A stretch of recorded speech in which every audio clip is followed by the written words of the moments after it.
अष्टपंचाशः सर्गः। वशिष्ठ ऋषि के पुत्रों का त्रिशंकु को डांट बताकर घर लौटने के लिए आज्ञा देना तथा उन्हें दूसरे पुरोहित बनाने के लिए उद्यत देख शाप प्रदान और उनके शाप से चांडाल हुए त्रिशंकु का विश्वामित्र जी की शरण में जाना। रघुनंदन, राजा त्रिशंकु का ये वचन सुनकर वशिष्ठ मुनि के वो 100 पुत्र कुपित हो उनसे इस प्रकार बोले। दुर्बुद्धे, तुम्हारे सत्यवादी गुरु ने जब तुम्हें मना कर दिया है तब तुमने उनका उल्लंघन करके दूसरी शाखा का आश्रय कैसे ले लिया? समस्त इक्ष्वाकु वंशी क्षत्रियों के लिए पुरोहित वशिष्ठ जी ही परम गति हैं। उन सत्यवादी महात्मा की बात को कोई अन्यथा नहीं कर सकता। जिस यज्ञ कर्म को उन भगवान वशिष्ठ मुनि ने असंभव बताया है उसे हम लोग कैसे कर सकते हैं? नरश्रेष्ठ, तुम अभी नादान हो, अपने नगर को लौट जाओ। पृथ्वीनाथ, भगवान वशिष्ठ तीनों लोकों का यज्ञ कराने में समर्थ हैं, हम लोग उनका अपमान कैसे कर सकेंगे? गुरुपुत्रों का वो क्रोध युक्त वचन सुनकर राजा त्रिशंकु ने पुनः उनसे इस प्रकार कहा। तपोधनो, भगवान वशिष्ठ ने तो मुझे ठुकरा ही दिया था। आप गुरुपुत्र गण भी मेरी प्रार्थना नहीं स्वीकार कर रहे हैं, अतः आपका कल्याण हो। अब मैं दूसरे किसी की शरण में जाऊंगा। त्रिशंकु का ये घोर अभिसंधिपूर्ण वचन सुनकर महर्षि के पुत्रों ने अत्यंत कुपित हो उन्हें शाप दे दिया। अरे जा जा, तू चांडाल हो जाएगा। ऐसा कहकर वो महात्मा अपने अपने आश्रम में प्रविष्ट हो गए। तदनंतर रात व्यतीत होते ही राजा त्रिशंकु चांडाल हो गए। उनके शरीर का रंग नीला हो गया, कपड़े भी नीले हो गए, प्रत्येक अंग में रुक्षता आ गई, सिर के बाल छोटे छोटे हो गए, सारे शरीर में चिता की राख सी लिपट गई, विभिन्न अंगों में यथास्थान लोहे के गहने पड़ गए।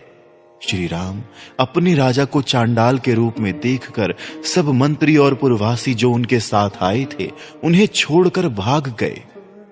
ककुत्स्थ नंदन, वो धीर स्वभाव नरेश दिन रात चिंता की आग में जलने लगे और अकेले ही तपोधन विश्वामित्र की शरण में गए।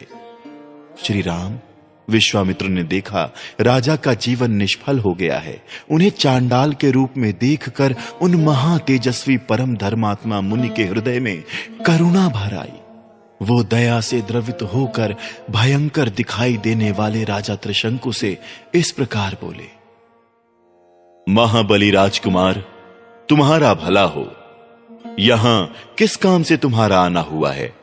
वीर अयोध्या नरेश, जान पड़ता है तुम शाप से चांडाल भाव को प्राप्त हुए हो। विश्वामित्र की बात सुनकर चांडाल भाव को प्राप्त हुए और वाणी के तात्पर्य को समझने वाले राजा त्रिशंकु ने हाथ जोड़कर वाक्यार्थ कोविद विश्वामित्र मुनि से इस प्रकार कहा। महर्षि, मुझे गुरु तथा गुरुपुत्रों ने ठुकरा दिया। मैं जिस मनोभीष्ट वस्तु को पाना चाहता था उसे न पाकर इच्छा के विपरीत अनर्थ का भागी हो गया। सौम्य दर्शन मुनीश्वर, मैं चाहता था कि इसी शरीर से स्वर्ग को जाऊं, परंतु यह इच्छा पूर्ण ना हो सकी। मैंने सैकड़ों यज्ञ किए हैं किंतु उनका कोई भी फल नहीं मिल रहा है। सौम्य, मैं क्षत्रिय धर्म की शपथ खाकर आपसे कहता हूं कि बड़े बड़े संकट में पड़ने पर भी न तो पहले कभी मैंने मिथ्या भाषण किया है और न भविष्य में ही कभी करूंगा। मैंने नाना प्रकार के यज्ञों का अनुष्ठान किया, प्रजाजनों की धर्म पूर्वक रक्षा की और शील एवं सदाचार के द्वारा महात्माओं तथा गुरुजनों को संतुष्ट रखने का प्रयास किया। इस समय भी मैं यज्ञ करना चाहता था, अतः मेरा यह प्रयत्न धर्म के लिए ही था। मुनि प्रवर, तो भी मेरे गुरुजन मुझ पर संतुष्ट ना हो सके। ये देखकर मैं दैव को ही बड़ा मानता हूं। पुरुषार्थ तो निरर्थक जान पड़ता है।